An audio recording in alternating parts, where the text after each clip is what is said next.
Hey ladies and gentlemen, welcome back to the channel. First video from my Southern Command in Georgia. I will be here for probably the next 3.5 months. We've got another Tech Tree Spotlight in the Royal Navy Tier 4 Tech Tree Destroyer Acasta. As you can see, we're on New Dawn in a domination match and we are top tier. I'm going to warn you in advance, this isn't a particularly compelling game, but it illustrates a couple of things about Acasta that I really like. As the match gets started, going to WoW's builds for some information only. Damage record for Acasta, 169,778. Base XP record, 3388. The Sigma of Acasta is 2.0. The ship puts out 3.40 fires per minute with high explosive. Arming threshold of the armor piercing 20 millimeters. The overmatch 8 millimeters. The torpedo reaction time is 7.82 seconds for an enemy ship. There won't be a stat comparison. Unfortunately, that portion of WoW's builds is malfunctioning badly, and it would have given me a stat comparison with one other ship. Needless to say, there are plenty of destroyers at Tier 4. So the Acasta, like most Royal Navy destroyers, is a kind of middle-of-the-road ship, equally powerful with guns and torpedoes. I think these lower-tier ships trend a little bit more towards gunboats. That's why I use the survivability commander, Philip Vine, in these ships.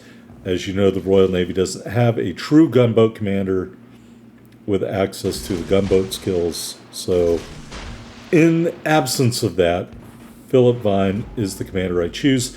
I also use him, a little off topic, in the Cossack. Oh, the other commander, Reginald Tyrwhitt,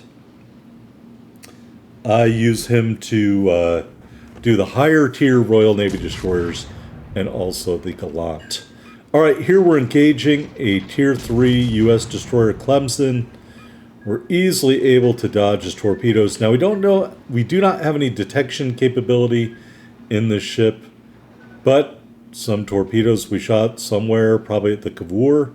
We did get a torpedo strike there, and although there was flooding, he damage conned it.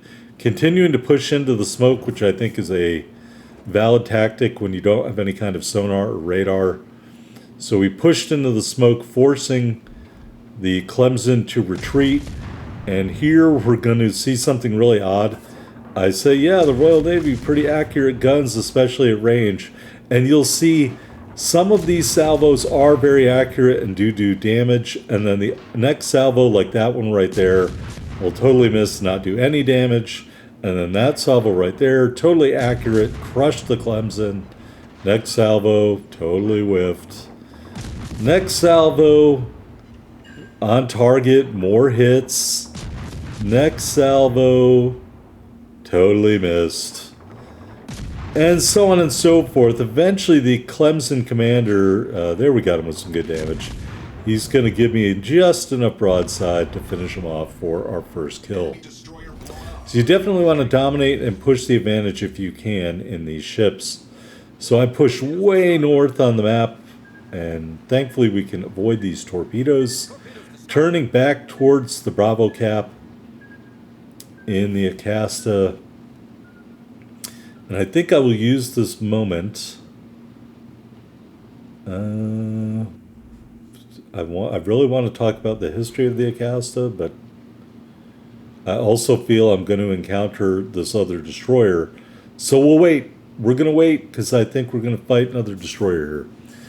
I hope everybody's doing great. I want to give a big shout out to my 315 subscribers on YouTube. I think I have 20 subscribers on Rumble.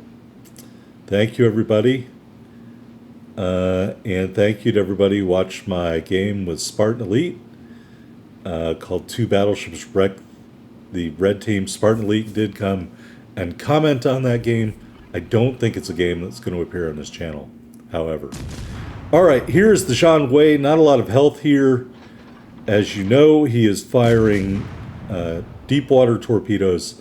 They have no chance to hit me, so he should be using his guns, and basically I get to shoot at him uncontested, and then he really gives me a nice broadside there. That was kind of a dumb mistake. Now, why am I turning in? I already said his torpedoes can't hit me. Well, practice makes perfect, folks. And even against a destroyer that cannot engage you with his torpedoes, it's a good idea to turn in, because then you remember to turn in all the time, not just when you're recording a Tech Tree Spotlight. I'm as guilty of that as anybody. So by practicing turning in against the enemy destroyer, you will turn in automatically, hopefully, in a game when you are facing a non-Pan-European destroyer or any destroyer with deep water torpedoes. Just practice turning in. And then when you're against a destroyer with regular torpedoes, you will turn in and you won't get dev struck, and you will continue on in the match. All right, now it's time to talk about the history of the Acasta.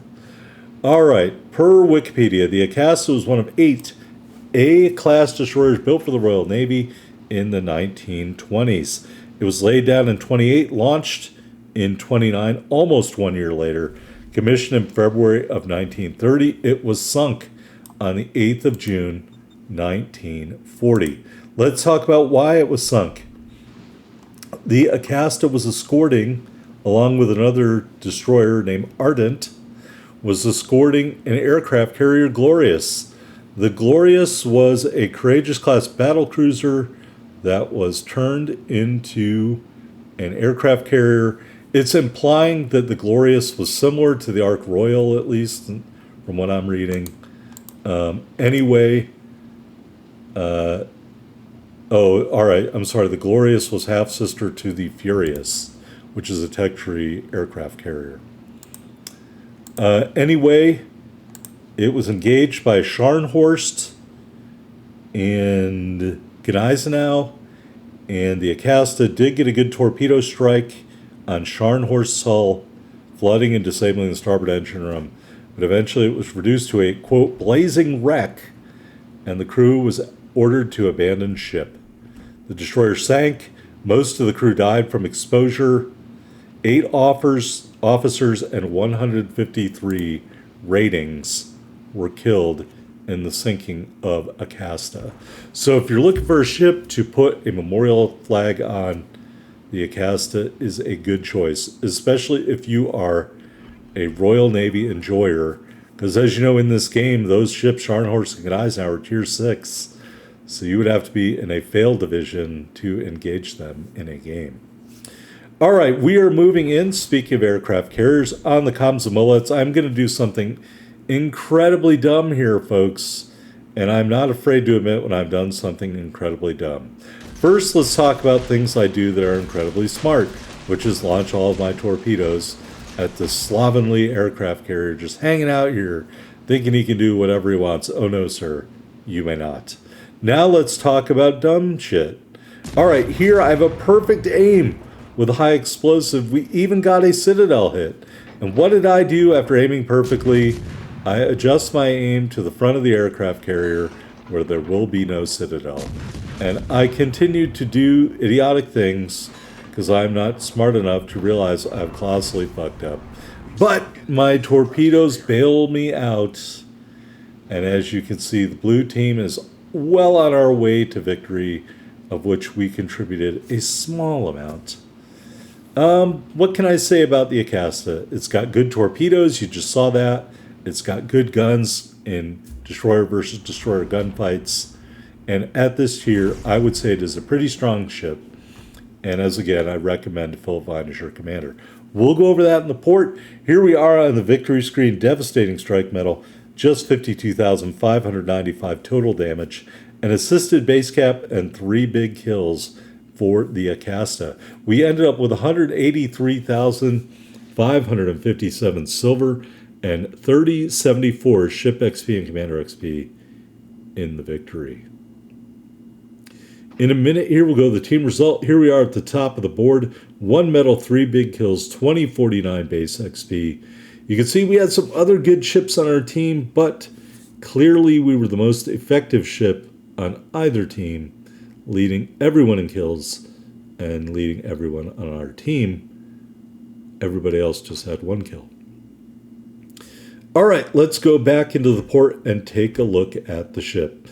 Our only upgrade is aiming system mod 1. The Acasta is fully upgraded. Moving on to the loadout, 6 charges of the short duration English smoke. And that's it. Nothing else. And we have 6 charges, so use them when you are close to stopped or almost stopped, because otherwise you'll drive right out of them. All right, common battle booster for speed, temporary type 1 camo. Where's my permanent camo for the Acasta Wargaming and the early adopter flag? Taking a look at the stats, 11,200 hit points, 4 120mm guns, 10.9 kilometer firing range, 5-second reload, 18-second turn time, HE shells 1,700 max damage with an 8% fire chance, AP shells 2,100 damage. Torpedoes to quad launchers reload every 106 seconds, max damage 16,182. The torpedoes have a 6-kilometer range at 59 knots. The detectability, I think, was 1,200 meters. AA defense, not great, but not as bad as the Gallant. Maneuverability, 36 knots, 540-meter turning circle, 3.2-second rudder shift time. Concealment, 4.9 on the surface, 2.8 from the air, 2.1 when firing in a smokescreen.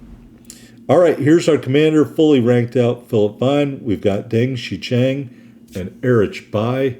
The rest is kind of self-explanatory. I want to say this footage was recorded before the introduction of statistics. Otherwise, I would be happy to show you my incredible statistics in Acasta. All jokes aside, I think it's probably a ship I do relatively well in. Anyway, I hope you enjoyed the video. If you do, hit that like button. And I already have the rest of the ships in the playlist.